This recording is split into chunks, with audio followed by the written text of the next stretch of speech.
It's been 3 days since July 1st, and there are a couple of pending unrestricted free agents still available looking to sign.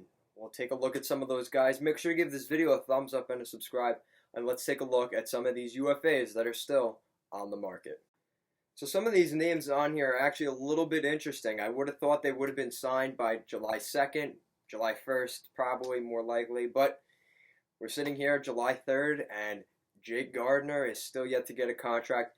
Derek Brassard, a pretty decent second, third line center. Joe Thornton, with all the success he's had there with the San Jose Sharks. And Marcus Johansson, who just helped the Boston Bruins go all the way to the Stanley Cup final. Those are some of the biggest names I'm looking at. Now, Jake Gardner is interesting, just for the fact that he's been with the Leafs for a while now, and maybe he was a little bit overvalued in Toronto just because of how weak the defense was in Toronto. He was in the top four. Maybe teams around the league don't see him as a top four defenseman, and maybe Gardner was thinking he was worth as much as maybe a Tyler Myers. So it seems interesting in that front. Teams are using up their cap, and Jake Gardner is yet to sign a contract. The rumor was he was probably looking for $5 or $6 million. It doesn't look like he's going to get that at this point. He's probably going to have to settle for less. Hasn't been much talk about Jake at all, so you wonder what's going on there. Derek Brassard has had ties, I know, with the New York Islanders because of the third-line center need.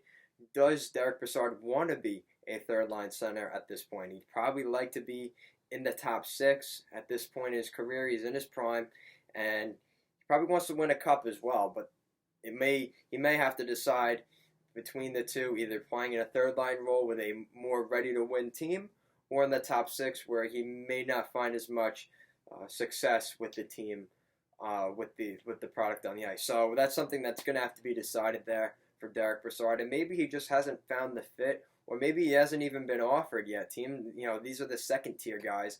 Guys had their eyes set on the big guys like Panarin and Bobrovsky and Duchesne and this and that. Now they're going to probably circle back in the next couple of days on guys like Gardner, Brassard. So we'll see what happens. Joe Thornton staying with the Senators. Again, another guy. How long of a contract is there with Joe Thornton? He's been rumored to say he could play for another 5 years. Well, does that mean he wants a 5-year deal? I don't think any team would be willing to do that, considering he is over the age of 34 as well, or 35. So his contract would be a little bit of an issue. So these are things that Joe Thornton is going to have to figure out. He's probably going to have to accept a 1 or 2 year deal. I don't think he'll get the 5, but maybe he's waiting for a suitor who's desperate for center depth. Marcus Johansson, like I said earlier, he had an unbelievable season this year with the Boston Bruins. Really came into his own. He showed he's one of the better bottom six forwards, could play top six if you need him to. And if the Bruins don't re-sign this guy, this could be a pretty decent loss for the Bruins, considering the lack of depth they have on the wing to begin with. So it's taking a little bit of the depth away from the Bruins, and Johansson can get paid. I know Boston has around $10 million left to work with.